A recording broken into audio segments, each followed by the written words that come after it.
Assalamu alaikum everyone, this is Shariar Achfarag from Computer Science Department Section 2B. So the topic of my presentation is technology invading our privacy? Yes, technology is invading our privacy. Privacy concerns seems to come up daily in the news these days. Whether it is government spying through NSA or people willingly giving information about themselves away on social media, it seems as no one has any privacy anymore. As actor Will Smith said in its recent interview, I was very dumb when I was 14. See, no Twitter, no Facebook when I was 14, so I was dumb. But I was dumb in private. His view is a common one. People, especially young people, are being exposed to privacy risks through their use of technology. Willingly giving or not, private information is being stored, tracked, and sold to buyers for both legal and illegal use. The best place to start is with the definition of privacy in the context of technology. The best way to describe privacy is the context in terms of restricted access and limited control.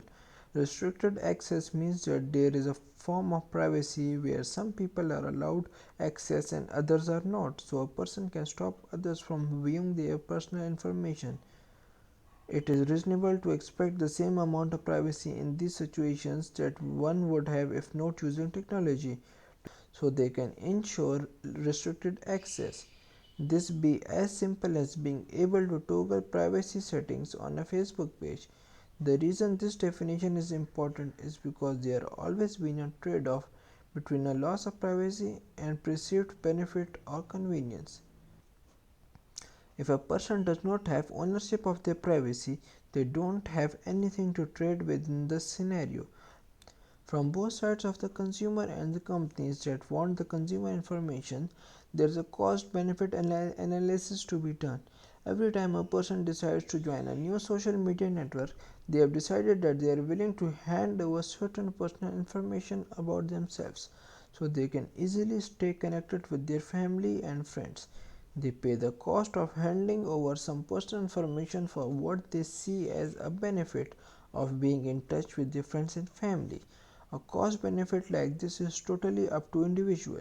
A person that is very concerned with their personal privacy may not think this trade-off is worth it.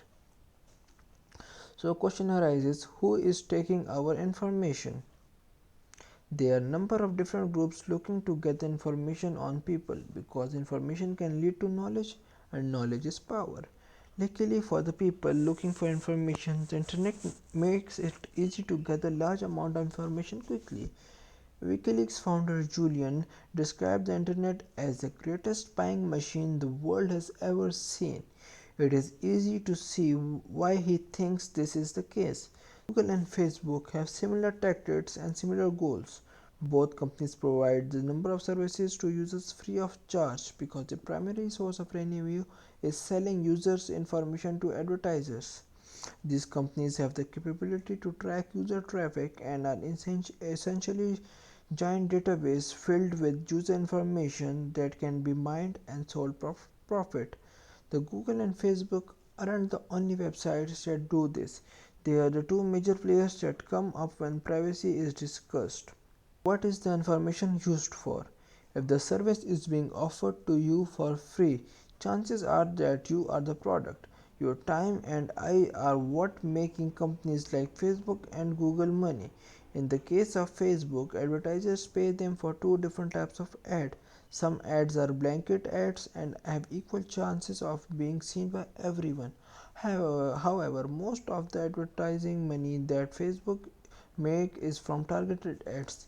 Facebook searches through the likes and statuses of the users to target ads as the people that would be most likely to buy advertised products. Google does the same thing.